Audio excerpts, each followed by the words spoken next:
إن الله وملائكته يصلون على النبي يا أيها الذين آمنوا صلوا عليه وسلموا تسليما اللهم صل على محمد وعلى محمد. الملائكة كيف تصلي؟ إذن الوظيفة مو فقط وظيفتنا، وظيفة حتى الملائكة. والصلاة على النبي لها معاني عديدة من الولاء والاعتقاد والإيمان والمحبة و يقول علي بن موسى الرضا عندما سأله المأمون الخؤون العباسي عن دلائل مقاماتهم، قال دلائل عديدة. علي بن موسى الرضا أحد الدلائل قال كل مقاماتنا مطوية في ماذا؟ في هذه اللهم صل على محمد وآل محمد. مو أصل الدين أساس الدين فقط، كل الدين مطوي في وين؟ حسب بيان علي بن موسى الرضا كل الدين مطوي في اللهم صل على محمد وآل محمد. كيف يعني؟ كيف؟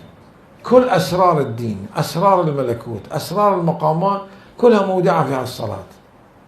هذه الصلاة التي أجمع المسلمون عن بكرة أبيهم أنها واجبة في تشهد الصلاة، كل المسلمين. وإنما وقع النزاع بين المذاهب الأربعة وغير المذاهب الأربعة هل تعمد الإخلال بها مبطل وضعا للصلاة أم لا؟ جماعة منهم قالوا مبطل وضعا، جماعة قالوا ليس مبطل. النزاع في البعد الوضعي وليس النزاع في ماذا؟ في الوجوب التكليفي. راجعوا المغني لابن قدامة الحنبلي يذكر اتفاق المذاهب كلها عن بكرة أبيها على وجوب هذه الصلاة على النبي وآله في تشهد الصلاة. أصل الوجوب التكليفي لا نزاع لمن له دين فيها.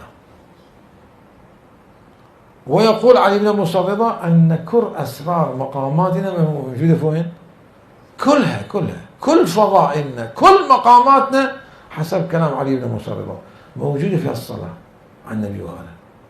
يعني دقق أنت كل شيء فيها، بس لها باع عقلي. أنت إنسان متضلع في علم الكلام، في التفسير، في العقليات، يلتفت إليها. كلها موجودة في الصلاة على النبي وآله.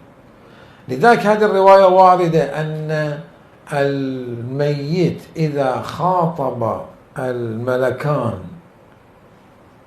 السائلان له عن اعتقاداته خاطبهم فقط بهذه العبارة بالصلاة على النبي وآله يكفى من مساءلة القبر عن الدين كله. كل الدين موجود.